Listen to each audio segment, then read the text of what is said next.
Hello, friends. I'm Meet Shukla, and you're watching Balmurthy Online in English, an initiative by the Unified Growth Foundation. Today's episode, The Festival of Stories, is based on the Gujarati article Vartani Parab by Hasmukh Patel. It beautifully reminds us that storytelling is not just about entertaining children, but about shaping their emotions, values, and creativity. Every story a parent tells, whether at bedtime, during play, or in daily life, becomes a thread that strengthens the bond between a parent and a child. Let's have a look.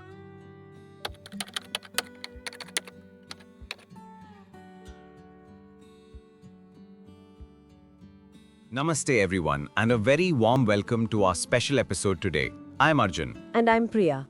Arjun, today we have an article that feels less like a piece of writing and more like a heart-to-heart conversation with a wise friend. Right. It's called The Festival of Stories by Hasmukh Patel, which is a part of the Balmurthy Online Project, an initiative by the Unified Growth Foundation. It really is, Priya. He opens with such a relatable confession, telling his 2-year and 9-month-old daughter Astha her first story and worrying that they were a year behind schedule. As a parent, that feeling of am I doing this right is all too familiar. Completely. But then he immediately puts us at ease with this profound piece of wisdom. Right. There's no such thing as being early or late with stories. Right. He says a story can begin with a lullaby, a smile, a whisper. Wow. It's not an event to be scheduled. It's woven into the very fabric of connection. It reminds me of the stories my nanny would tell, not just at bedtime, but while cooking or just sitting in the courtyard. That's a beautiful way to put it. He challenges the whole idea of following a manual. Yeah. He offers a much more intuitive guide, quoting, read the child, understand the child. That's where it all begins. Yeah. And from that understanding, he built a world of stories for Astha that was intentionally positive. And that's the part that I feel is so crucial for our times. He says every story he told had the same thread: kindness, compassion, friendship, honesty. There were no villains, no trickery. Think about that. He was consciously creating a safe, harmonious world for her imagination to live in. Wow, it's a radical act of parenting, really. Especially when he admits they stopped their subscription to a popular magazine like Chanda Mama. Right. Because it didn't align with their values. That's not easy to do. No. To swim against the current and filter what our children consume so carefully. But the results he describes are just odd. When Astha started telling her own stories at 3.5, what came out was what he had put in.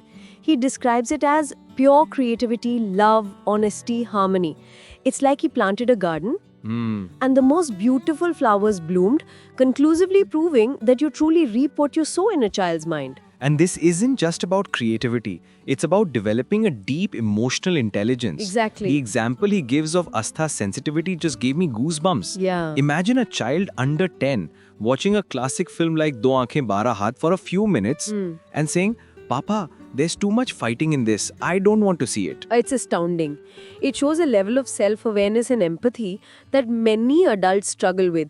He rightly points out that this kind of sensitivity doesn't just happen. No. It's the result of years of emotional nourishment, of choosing what to show and what not to pass off as just a story. But what makes this article so powerful is his vulnerability. Yeah. He doesn't position himself as a perfect parent. He talks about the missed moments. Oof, yes. The pain of thinking about recording Astha's delightful childhood stories, Yeah. but never getting around to it until years had passed and the moment was gone. That part resonated so deeply. It's a quiet heartbreak Yeah. that so many parents feel. Yes. And his insight is so sharp. It is. He quotes, if you want to shape a child, you have to seize the moment, because once it passes, it may not come back. And then he delivers the most honest line in the entire piece.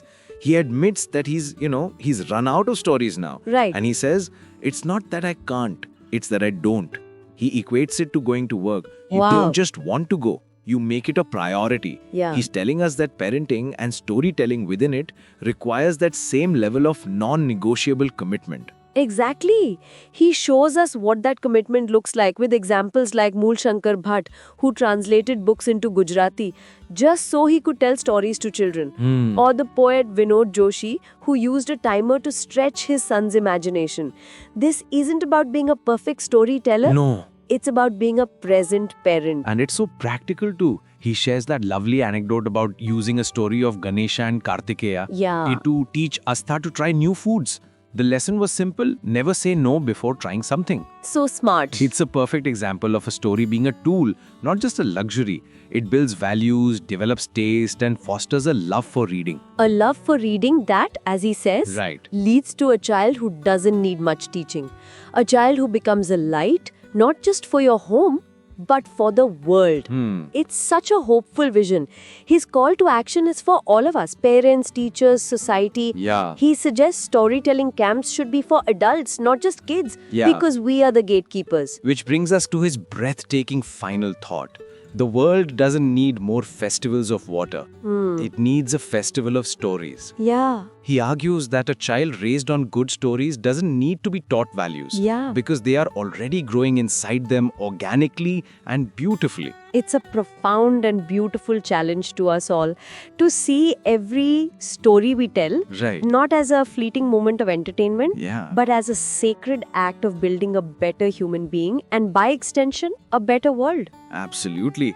This article is a reminder that in our fast-paced, distracted lives, Yes. perhaps the most important thing we can do is simply sit down, connect, and tell a story. Now, here's a question we'd like you to think about.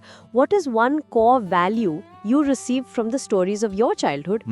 And how can you pass that value on not just to a child but to anyone in your life through a story of your own? This conversation invites us to reflect on the role stories play in childhood and how, through them, values and memories take root. I would love to know, do you have a favorite storytelling moment with your child that you will always treasure? Share it in the comments because your story may inspire other parents too. And don't forget to like, share, and subscribe to our channel. Follow us on our social media handles and visit our website for more such meaningful conversations. Namaskar.